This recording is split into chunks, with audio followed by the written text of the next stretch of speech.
Doctor بن جانے کے بعد رشتے کا انتظار شروع ہو گیا، لیکن امی ابو کو کوئی رشتہ پسند ہی نہیں آتا تھا۔ چنانچہ عمر رفتہ رفتہ ڈھلنے لگی، لیکن کہتے ہیں خدا کے گھر میں دیر ہے اندھیر نہیں۔ پھر جب ایک دن میں ہسپتال سے لوٹی تو کیا دیکھتی ہوں کہ ہمارے گھر کے سامنے ایک نوجوان اپنی بائک کھڑی کر کے اس پر بیٹھا ہے، جیسے کسی کا انتظار کر رہا ہو۔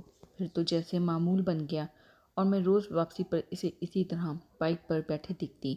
ہمارا گھر شہر کے مہنگے ترین علاقے میں ہونے کی وجہ سے بالعموم بائک بہت کم دیکھی جاتی تھی۔ نوجوان کو کہ غریب لیکن بہت باادب لگ رہا تھا۔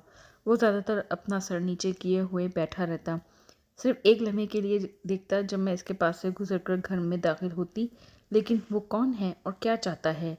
اگرچہ شروع میں مجھے اسے اس طرح دیکھ کر الجھن سی ہوتی تھی، لیکن ساتھ ہی دل میں خوشی بھی ہو رہی تھی کہ کوئی تو ہے جو میرا انتظار کر رہا ہے۔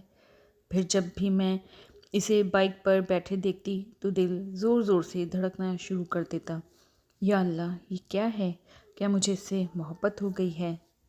جوانی کے بعد میری ایک ہی خواہش تھی کہ عمر ڈھل جانے سے پہلے میری شادی ہو جائے، تاکہ رشتہ داروں اور محلے والوں کی طرح کی باتوں سے جان چھوٹے۔ یہ درست ہے کہ نوجوان کی پرانی بائک اس کی غربت کا پتہ دیتی تھی، لیکن کوئی بات نہیں، وہ بااخلاق تو ہے جیسا کہ معلوم ہوتا ہے۔ دن گزرتے گئے، اب مجھے یقین ہونے لگا کہ نوجوان مجھ سے محبت کرتا ہے، تبھی تو میرے آنے سے پہلے مجھے دیکھنے آ جاتا ہے اور گھنٹوں میرا گھر جانے کے بعد کھڑا رہتا تھا۔ لیکن آخر وہ میرے باپ سے میرا ہاتھ کیوں نہیں مانگتا؟ کیا وہ ڈرتا ہے کہ کہیں میرا باپ اسے ٹھکرا نہ دے کہ وہ ہمارے جوڑ کا نہیں ہے؟ لیکن یہ تو کوئی بات نہیں، مال و دولت تو اللہ کی دین ہے۔ آج اگر اس کی بائک پرانی ہے تو ہو سکتا ہے کل اس کے دن بدل جائیں۔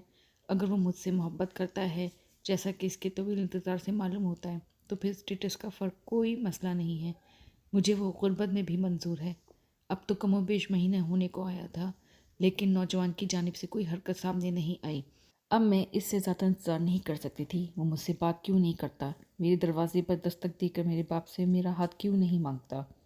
بالآخر ایک دن میں نے خود ہی جرأت کی اور اس کے پاس گئی۔ میرا دل زور زور سے دھڑکنے لگا۔ میں پہلی دفعہ اسے قریب سے دیکھ رہی تھی۔ وہ زیادہ خوبصورت نہیں تھا، لیکن کوئی بات نہیں۔ وہ اپنے مخصوص انداز میں سر نیچے کیے ہوئے، ہاتھ اپنی گود میں رکھے بائک پر بیٹھا تھا۔ مجھے پاس دیکھ کر ذرا سا چونکا اور سر اوپر کیا۔ میں نے پوچھا کہ آپ ہمارے گھر کے سامنے گھنٹوں کیوں کھڑے رہتے ہو؟ اس نے سادگی سے جواب دیا، باجی، اس لیے کہ آپ کے وائی فائی کو پاس ورڈ نہیں لگا ہوا۔